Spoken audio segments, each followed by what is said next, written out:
Hello दोस्तों, मैं देव स्वागत करता हूं आप सभी का इस वीडियो में जिसमें हम 10th क्लास के चैप्टर नंबर 2 पॉलिनोमियल यानी बहुपद के बारे में अध्ययन करेंगे। अब तक हम चैप्टर नंबर फर्स्ट के बारे में चैप्टर नंबर फर्स्ट को पूरा यानी वास्तविक संख्याओं का हम पूर्ण अध्ययन कर चुके हैं, जिसमें कि हम अपने एग्जाम पर जो बुक के क्वेश्चन है वो सारे पूर्ण तरीके से हल कर चुके हैं। अब इसका नेक्स्ट चैप्टर आता है हमारा कौन सा, जिसका नाम है बहुपद। पॉलिनोमियल के बारे में क्या करेंगे हम अध्ययन करेंगे। पॉलिनोमियल बहुपद के बारे में जानकारी करने से पहले इसके बारे में थोड़ा सा जान लेते हैं कि बहुपद क्या होता है। इससे पहले एक वर्ड आता है बहुपद। बहुपद का एक्चुअल में से मतलब ये होता है एक से ज्यादा पद, एक से अधिक पद, वही हमारे बहुपद होते हैं। लेकिन इसमें एक से अधिक बीजीय पद, कौन से पद? बीजीय पद। एक से अधिक बीजीय पद, जिस पद मिलने से जो समीकरण बनता है वही हमारा क्या कहलाता है? बहुपद कहलाता है। अब हमारे पास में बीजीय पद निकालने से पहले बीजीय व्यंजक के बारे में बात कर लेते हैं। बीजीय व्यंजक, ये बीजीय व्यंजक क्या होता है? एलजेब्रिक एक्सप्रेशन होते हैं। एलजेब्रिक एक्सप्रेशन ये कैसे बनता है, किस तरीके से आता है वो देखते हैं। पहले बीजीय व्यंजक को बनाने के लिए या बनता है, किससे बनता है? हमारे पास में दो होते हैं। क्या होता है? एक तो होती है हमारी अचर संख्या, एक अचर पद होता है, और एक होता है चर पद। अचर को बोलते हैं कांस्टेंट और चर को बोलते हैं वेरिएबल। ABL। जब चर और अचर, अब चर क्या होते हैं, अचर क्या होते हैं? चर पद वे पद होते हैं जो तुम्हारे हमारे अल्फाबेट होते हैं, X Y Z P Q R S dot dot, कुछ भी हो सकता है। अचर पद कांस्टेंट वैल्यू क्या होती है? कांस्टेंट वैल्यू वे होती है हमारी काउंटिंग, गिनतियां, जैसे कि 1 2 3 4 डॉट डॉट डॉट। जब ये आपस में मल्टीप्लाई में बन जाते हैं, जैसे कि इधर से मैंने 2 लिया, यहां से मैंने x लिया, इन दोनों का मल्टीप्लाई करने पे जो पद बना है ये बना है 2x, ये क्या कहलाता है? आपका बीजीय व्यंजक कहलाता है। इसी प्रकार हम कई प्रकार के पद बनाते हैं। तो बीजीय व्यंजकों में भी हम कैसे लिखते हैं? यानी उसमें से एक तो होता है चर संख्या और एक होती है अचर संख्या। यानी जो एक्स वाई जेड वो होते हैं, वो तो होते हैं तुम्हारे वेरिएबल्स, और जो तुम्हारी काउंटिंग्स होती है वो हमारी क्या होती है? कांस्टेंट यानी अचर पद होते हैं। अब जैसे कि इस एग्जांपल के बारे में और भी पद लिखता हूं, जैसे मैंने लिखा है 5y। यहां पर जो y है, y आपका क्या है? वेरिएबल। और आपका 5 क्या है? आपका कांस्टेंट। इसका मतलब अचर पद कितना है आपका? 5 यानी 5, और चर पद कितना है आपका? y। समझ में आया? यानी कहने का मतलब यह है अचर और चर आपस में मिलकर क्या बनाते हैं? पद बनाते हैं। एल्जेब्रिक एक्सप्रेशन यानी बीजीय व्यंजक कहते हैं। दूसरी सबसे बड़ी बात यह होती है, यहां तक करने के बाद में चर, जो चर होते हैं वो अनिश्चित होते हैं। अनिश्चित क्यों? क्योंकि ये बदलते रहते हैं। अभी अभी हमने लिखा है, अभी अभी हमने बोर्ड पे लिखा था, कितना लिखा था? 2x लिखा था। अब 2x के स्थान पर मैं तो 2 की जगह पे y लिख सकता हूं, 2 के स्थान पर मैं जेड भी लिख सकता हूं। तो देखो जो हमारा वेरिएबल है वो बदलते रहता है। ये निश्चित डेफिनेट नहीं होते, इनडेफिनेट होते हैं। और हमारा जो कांस्टेंट होते हैं वो फिक्स होते हैं। 2 को 2 ही बोलेंगे ऐसा थोड़ी नहीं होता है। आज संडे है तो चलो 5 बोल देंगे, आज मंडे है तो चलो 4 बोल देंगे, लेकिन 2 को तो क्या बोला जाता है? हमेशा 2 ही बोला जाता है। इसका कहने का मतलब यह है कि चर तो होते हैं हमारे फिक्स यानी निश्चित होते हैं, और अचर, हाँ, चर पद कैसे होते हैं? हमारे अनिश्चित होते हैं, एक्स वाई जेड पी। आप जैसे अभी अभी तो 2x लिखा है, इसके स्थान पर आप 2p भी लिख सकते हो, 2q भी लिख सकते हो, तब भी हमारी वैल्यू लिखी जाती है। तब भी ये कौन सा पद कहलाएगा? बीजीय व्यंजक कहलाएगा। ओवरऑल बात ये निकल के आती है, चर और अचर जब आपस में मिल जाते हैं तो मिलने से मल्टीप्लाई यानी गुणन के रूप में मिलते हैं, और मिलने से जो पद बनता है वो पद क्या कहलाता है? बीजीय व्यंजक कहलाता है। आगे बात करते हैं इससे। आई होप आप सबको समझ में आ गया होगा कि वेरिएबल क्या होता है, कांस्टेंट क्या होता है।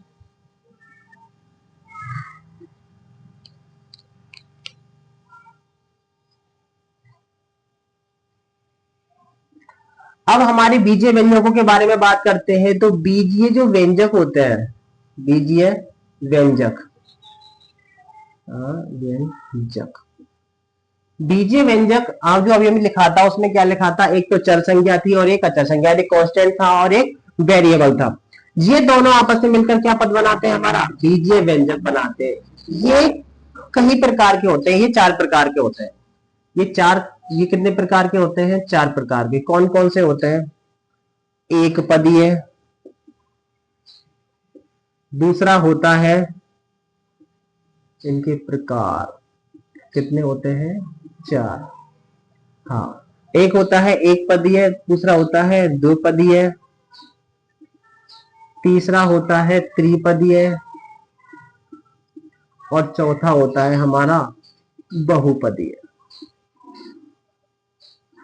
अब एक पदीय कौन से होते हैं, एक पदीय वे बीजीय व्यंजक होते हैं जिनके अंदर सिर्फ ओनली एक ही पद होता है। जैसे कि 2x लिख दिया, 5y लिख दिया, 9x लिख दिया।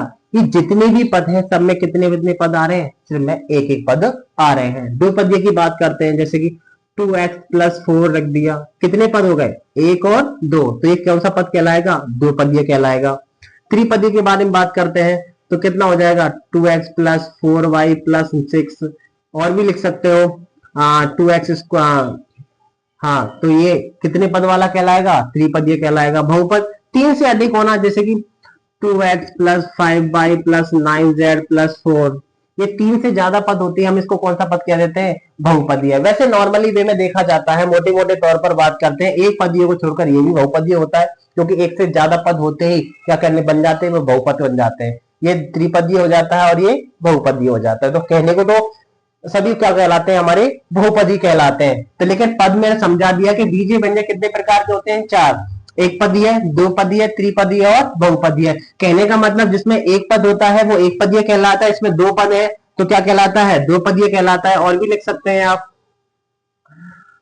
हाँ 7y, ये कितने पद के हो जाएंगे, दो पदीय कहलाएगा, त्रिपदीय, और ये क्या कहलाता है, बहुपदीय कहलाता है। इसके बाद में बहुपद पे हम बात करते हैं। बहुपद के भी अलग अलग बीजीय व्यंजक की टाइप्स आपको समझ में आ गए होंगे, आगे बात करते हैं।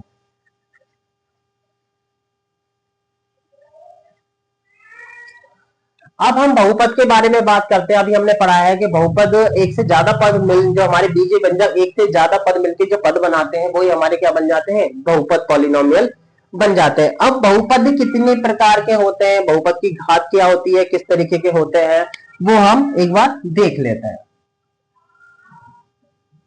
फर्स्ट, एक होता है रेखिक बहुपद,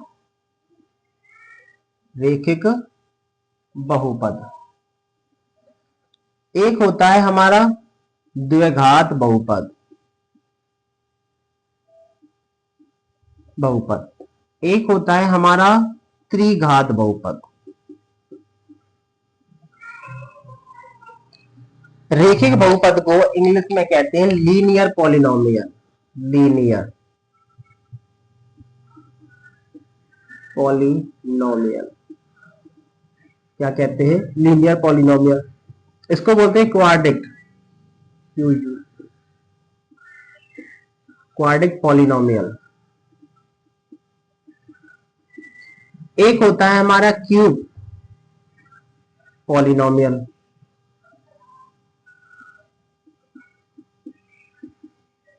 क्यूबिकल पॉलिनोमियल। और रेखिक बहुपद क्या होता है, द्विघात बहुपद क्या होता है, त्रिघात बहुपद क्या होता है, उसके बारे में हम बात करते हैं। तो स्टार्ट करते हैं। सबसे पहले रेखिक बहुपद वह बहुपद होता है जिस बहुपद की घात एक होती है, यानी घात कितनी होगी, घात कितनी होगी इसकी, एक, तो क्या कहलाता है, वो रेखिक बहुपद कहलाता है। द्विघात बहुपद कहलाता है ऐसा बहुपद जिसकी घात कितनी हो, दो हो। त्रिघात बहुपद ऐसा बहुपद जिसकी घात कितनी हो, 3, यानी एक घात वाला बहुपद क्या कहलाता है, रेखिक बहुपद कहलाता है। द्विघात वाला बहुपद क्या कहलाता है, द्विघाती बहुपद कहलाता है। और 3 घात वाला बहुपद क्या कहलाता है, त्रिघात बहुपद कहलाता है। अब इसके एग्जांपल से एक बार बात कर लेते हैं। जैसे कि एग्जांपल के बारे में बात करूं, 2x + 5। अब 2x + 5 इसकी हाईएस्ट यानी सबसे अधिकतम घात कितनी है? देखो ये रही एक, जिसे हम कभी दिखाते नहीं है। और भी एग्जांपल्स है, 9z+4, इसकी हाईएस्ट पावर कितनी है? 1। ये जो जितने भी मैं अभी एग्जांपल आपके सामने लिख रहा हूं वो कौन से बहुपद कहलाते हैं? रेखिक बहुपद कहलाते हैं, जिसकी घात कितनी होती है? हमेशा एक होती है। ऐसा बहुपद जिसकी घात कितनी हो? एक हो, वो क्या कहलाता है? रेखिक बहुपद कहलाता है। इसकी अगर हम स्टैंडर्ड फॉर्म यानी व्यापक रूप अगर लिखूं मैं इसका, हाँ यहां पे लिख देता हूं व्यापक रूप। व्यापक रूप क्या होगा? ax+b। तो ये इसका क्या कहलाता है? व्यापक रूप कहलाता है। देखिए बहुपद का व्यापक रूप क्या कहलाता है? ax+b। ये ओनली x वेरिएबल में दे रखा है, वेरिएबल चेंज हो सकता है, x के स्थान पर y भी आ सकता है, z भी आ सकता है, p भी आ सकता है, q भी आ सकता है। लेकिन देखिए बहुपद वे बहुपद कहलाता है जिसकी अधिकतम घात कितनी होनी चाहिए? हमेशा एक होनी चाहिए। वही आपका क्या बनेगा? रेखीय बहुपद बनेगा। पूछा जाता है कि अब बताओ, अगर आपके सामने एक एग्जांपल दे रखा हो, जैसे कि ये दे रखा है, मैं लिख देता हूं 3x+4, इसकी घात बताओ डिग्री। घात को हम इंग्लिश में डिग्री कहते हैं। इसकी घात कितनी है? इस समीकरण की घात कितनी बोलोगे आप? एक, क्योंकि ये कैसा बहुपद है? रेखिक बहुपद है। अब इसके बाद में आते हैं हम द्विघात बहुपद के बारे में। तो द्विघात बहुपद कौन सा बहुपद? द्विघात बहुपद कौन सा बहुपद कहलाता है? ऐसा बहुपद जिसकी अधिकतम घात कितनी हो? 2 हो, वो क्या कहलाता है? आपका द्विघात बहुपद कहलाता है। अगर इसका व्यापक रूप लिखा जाए, द्विघात बहुपद का मैं व्यापक रूप लिखना चाहूं, व्यापक रूप, व्यापक रूप, तो व्यापक रूप क्या होगा? ax² + bx + c = 0, यही होता है। तो व्यापक रूप क्या होगा? ax² bx + c, ये तुम्हारा क्या कहलाता है? व्यापक रूप कहलाता है द्विघात। इसकी अधिकतम घात कितनी है? 2। देखो ये रही, एक्स वेरिएबल में दे रखा है, एक्स वेरिएबल वाला द्विघात बहुपद, इसकी अधिकतम घात कितनी है? 2 है। तो ये कितना, कौन सा बहुपद कहलाता है? द्विघात बहुपद कहलाता है। ऐसे एग्जांपल हमने 8th क्लास में 9th क्लास में बहुत बार पढ़ा होगा। 2x² + 7x + 10, x² + 7x + 10। तो ये जो बहुपद अब आपके सामने लिखा है, इसकी अधिकतम घात कितनी है? 2। तो ये कौन सा बहुपद कहलाता है? द्विघात बहुपद कहलाता है। इसके बाद में आते हैं हम त्रिघात बहुपद के बारे में बात करते हैं। तो जैसे हमारा एक घात का बहुपद क्या कहलाता है? रेखीय समीकरण कहलाता है, रेखीय बहुपद कहलाता है। दो घात का बहुपद क्या कहलाता है? द्विघात बहुपद कहलाता है। इसकी घात अधिकतम 3 होगी तो वो क्या कहलाएगा? त्रिघात बहुपद कहलाएगा। अब इसका व्यापक रूप में अगर लिखूं तो व्यापक रूप क्या निकल के आता है? ax³ + bx² + cx + d, ये तुम्हारा क्या कहलाता है? रेखिक बहुपद का व्यापक रूप। त्रिघात बहुपद यानी त्रिघात बहुपद का क्या कहलाता है? व्यापक यानी स्टैंडर्ड फॉर्म कहलाती है। अब आपके सामने एक एग्जांपल लिखते हैं इसी का ही। तो क्या होगा?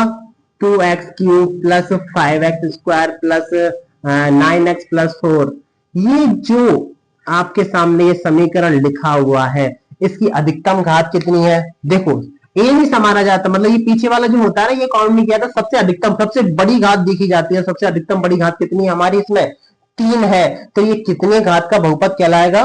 3 घात का बहुपद कहलाएगा। इसकी अधिकतम घात कितनी है? 2 है। तो ये कितनी घात का बहुपद कहलाएगा? 2 घात का बहुपद कहलाएगा। और ऐसा समीकरण जिसकी घात 1 होती है, वो कितनी घात का बहुपद कहलाता है? 3 घात का बहुपद कहलाता है। आई होप सो आप सबको यहां तक समझ में आया होगा। अब आप घात भी सीख गए होंगे कि जिसकी घात 1, और घात देखना भी सीख गए होंगे। सबसे पहले यहां देखो, यहां पर घात कितनी है इसकी? 1। तो ये कौन सा कहलाएगा? रेखीय बहुपद कहलाएगा। इसकी घात, यहाँ अधिकतम घात देखो कितनी है? 2। तो क्या कहलाएगा? द्विघात बहुपद कहलाएगा। इसके बाद में त्रिघात के बारे में, इसमें अधिकतम घात कितनी है? 3 है। तो ये कितनी घात का बहुपद कहलाएगा? 3 घात का बहुपद कहलाएगा। यहां तक हमने बहुपदों के बारे में प्रॉपर जानकारी दे दी है। बहुपद, हाँ आगे बात करते हैं, थोड़ा सा रह गया है।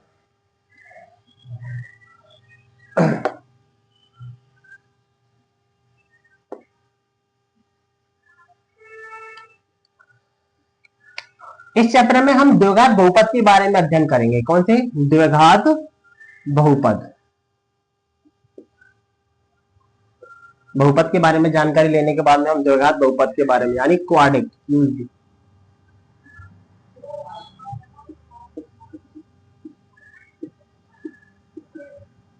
क्वाड्रिक पॉलिनोमियल, द्विघात बहुपद जो हमने अभी पढ़ा है उसमें हमने व्यापक रूप यानी इसका स्टैंडर्ड फॉर्म यानी व्यापक रूप क्या लिखा था इसका द्विघात समीकरण का व्यापक रूप A X square plus B X plus C is equal to 0। ये होता है हमारा द्विघात बहुपद जहां ए कभी भी 0 नहीं होगा। A naught is equal to 0, A naught is equal to क्या होगा हमेशा 0, यानी ए का मान कभी भी 0 नहीं होगा।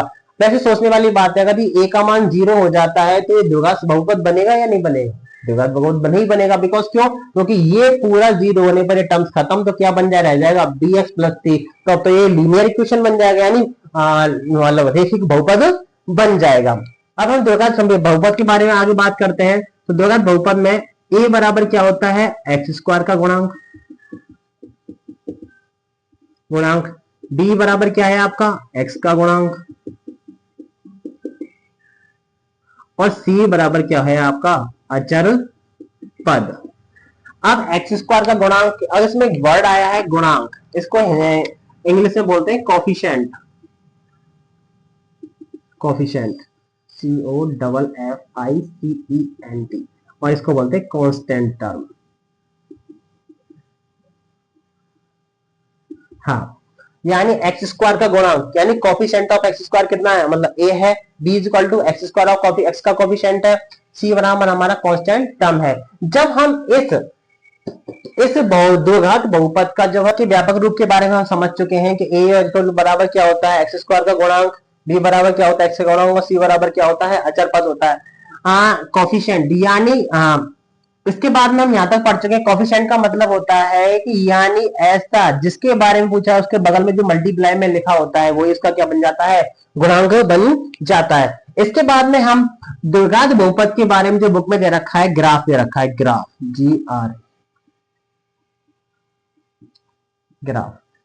ग्राफ द्विघात बहुपद का जो ग्राफ आता है वो कैसा आता है परवलय आता है, परवलय पैराबोला। द्विघात बहुपद का क्या होता है जो ग्राफ होता है वो किस प्रकार का होता है पैराबोला वे में होता है। अब पैराबोला किस तरीके का हो सकता है, पैराबोला ऐसा भी हो सकता है जो कि ऊपर की ओर खुला हो, ये एक्स डैश हो जाता है आपका, ये आपका वाई, और ये आपका वाई डैश हो जाता है। इसके बाद में ऐसा भी हो सकता है डाउन में भी खुल सकता है ये अपना,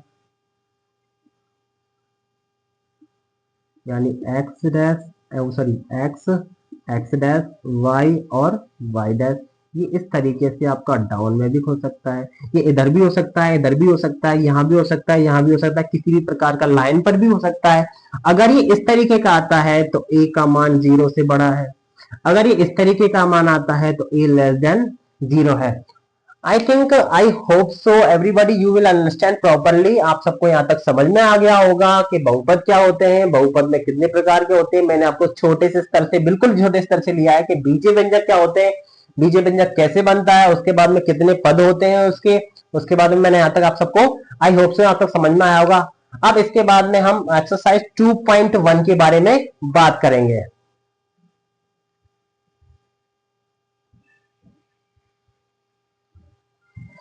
हाँ तो फ्रेंड्स हम आगे बात करते हैं अब एक्सरसाइज 2.1 के बारे में। हमने इसका आगे इसका इंट्रोडक्शन आपको बता दिया। 2.1 का क्वेश्चन नंबर एक ही दे रखा है, इसमें क्या दे रखा है, किसी बहुपद पी एक्स, पी माने होता है पॉलिनोमियल, एक्स माने एक्स वेरिएबल में, यानी पॉलिनोमियल माने बहुपद, एक्स मतलब एक्स वेरिएबल एक्स चर संख्या के साथ में के लिए y बराबर पी एक्स का ग्राफ नीचे दी गई आकृति प्रत्येक स्थिति में आकृति दिया है, प्रत्येक स्थिति में पी एक्स के शून्यांकों की संख्या ज्ञात कीजिए। आपसे ये पूछना चाहता है कि जो ये ग्राफ आपको दे रखे हैं ये पी एक्स यानी एक्स अक्ष पर ये जो पी एक्स वाला ग्राफ है, ये रेड लाइन दिखाई दे रही है आपको, ये एक्स अक्ष को कितनी बार टच कर रहा है वही उसके क्या बनेंगे शून्यांक बनेंगे। तो शून्यांक का मतलब होता है वैसे तो किसी भी पद को 0 के बराबर रखने पर उसके आने वाले मान वो उसके शून्यांक कहलाते हैं। अभी इसमें ये पूछ रहा है जो ग्राफ दे रखे हैं इसमें शून्यांकों की संख्या बतानी है कि पी एक्स के शून्यांकों की संख्या कितनी है। अब इस पहले वाले ग्राफ को देखते हैं हम। तो पहले वाले ग्राफ को देखा जाए तो ये आपका एक्स एक्सिस हो जाता है, ये आपका वाई एक्सिस हो जाता है, ये लाइन यहां पर खींच रही है तो ये एक्स एक्सिस पे है वाई एक्सिस पे, आई थिंक ये तो बाई एक्सिस पे है, तो पी एक्स पे पूछा था, एक्स एक्सिस पे, तो यहाँ पर कोई भी लाइन इसको नहीं काट रही, ना इसको टच कर रही है, तो यहाँ पर पी एक्स का जो मान आएगा वो शून्यांकों की संख्या कितनी होगी, 0। यानी इस पहले वाले क्वेश्चन में पी एक्स यानी शून्यांकों की संख्या कितनी होगी हमारे पास में, 0। अब यहाँ पर देखते हैं ग्राफ नंबर 2 में, ये ग्राफ एक्स एक्सिस हो गया, वाई एक्सिस हो गया, ये तुम्हारा ओरिजिन यानी मूल बिंदु हो गया, और ये ग्राफ जा रहा है एक्स एक्स को कितनी बार टच कर रहा है, एक बार टच कर रहा है। तो यहां पर पी एक्स यानी जो दिया हुआ समीकरण पी एक्स के शून्यांक कितने हो जाएंगे, पी एक्स का मान कितना होगा, यहाँ पर कितने शून्यांक होंगे पी एक्स के, एक, कितने शून्यांक होंगे, 1। आगे बात करते हैं, इस तरीके के ग्राफ को देखें तो 1 2 और 3 एक्स को कितने बिंदुओं पर काट रहा है, 3 बिंदुओं पर काट रहा है, तो पी एक्स के शून्यांकों की संख्या कितनी हो जाएगी, P X is equal to कितना हो जाएगा, 3। अब यहां पर बात करते हैं, इस वाले ग्राफ नंबर 4 में आ जाते हैं। तो ग्राफ नंबर 4 में देखने जाने वाली बात यह है कि एक्स एक्स डैश वाई और वाई डैश, तो ये इस तरीके से ग्राफ बना है, देखो परवलय वाला ग्राफ है ये। तो इस तरीके से जो ग्राफ बना हुआ है एक्स अक्ष को, ये वाली एक्स अक्ष है, ये एक्स अक्ष धनात्मक दिशा होती है, एक्स अक्ष ऋणात्मक, एक्स ऋणात्मक दिशा को कितनी बार काट रहा है, ये 2 बार। तो पी एक्स के शून्यांक कितने हो जाएंगे, शून्यांक बराबर कितने हो जाएंगे हमारे पास में, यहाँ 2, कितने आ जाएंगे, 2। यहां पर बताइए 1 2 3 4, अब तो पी एक्स के शून्यांक कितने हो जाएंगे हमारे पास में, पी एक्स के शून्यांकों की संख्या कितनी आ जाएंगी हमारे पास में, 4, क्योंकि एक्स को कितनी बार काट रहा है, 4 4, 1 2 3 4। यहां पर बात करते हैं पी एक्स के शून्यांक कितने हो जाएंगे, पी एक्स के शून्यांक जीरोस कितने आएंगे, देखो 1 बार 2 3, आंसर कितना हो जाएगा, 3। इस तरीके से आप सबको ये समझ में आ गया होगा कि जो इसमें ग्राफ दे रखे हैं वो शून्यांक किस प्रकार से निकालने होते हैं। इसमें ओनली ये पूछा था कि पी एक्स जो है, जो ये ग्राफ दे रखा है y बराबर पी एक्स के लिए जो ग्राफ की आकृतियां दे रखी हैं वो एक्स अक्ष पर कितनी बार काट रहा है। यहां पर भी थोड़ा चेंज कर देता हूं, पी एक्स की शून्यांक, शून्यांक यहां पर कितने हैं, 0। यहां पर पी एक्स के शून्यांक कितने हैं, शून्यांक कितने हैं हमारे, 1, और यहां पर पी एक्स के शून्यांक कितने हैं, शून्यांक इज इक्वल टू कितना है, 3। इस तरीके से आपकी एक्सरसाइज 2.1 यहां पर समाप्त हो जाती है। इसमें एक ही क्वेश्चन है, यही ग्राफ वाला क्वेश्चन दे रखा है। आई होप सो आप सबको यहां तक समझ में आया होगा। इसके बाद में हम एक्सरसाइज 2.2 के बारे में बात करेंगे। अगर आप सबको शायद आई थिंक सबको समझ में आया होगा तो चैनल को सब्सक्राइब करें और वीडियो को लाइक करें। Thank you so much.